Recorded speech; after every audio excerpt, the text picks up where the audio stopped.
We're now at our first software experience area, and I'm joined by Haitem Jiridi from our product management team. Hello, Haiti. Hi, Mark.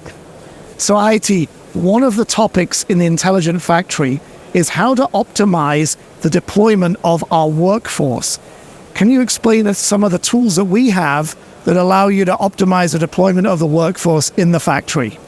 Actually, Mark, we are showing here our solution, how we can increase effectiveness within the shop floor by just smart and intelligent guidance of the operator within the shop floor, using smart devices and even remote cockpit. But also considering all of the skills and expertise of the operators, it means we just send the right assist to the right guy. So you see, with our solutions, we can even connect all the dots. That's excellent, Haiti. So tasks get distributed to the right person who then does the right action to keep the line running. Exactly. Thank you very much, Haiti.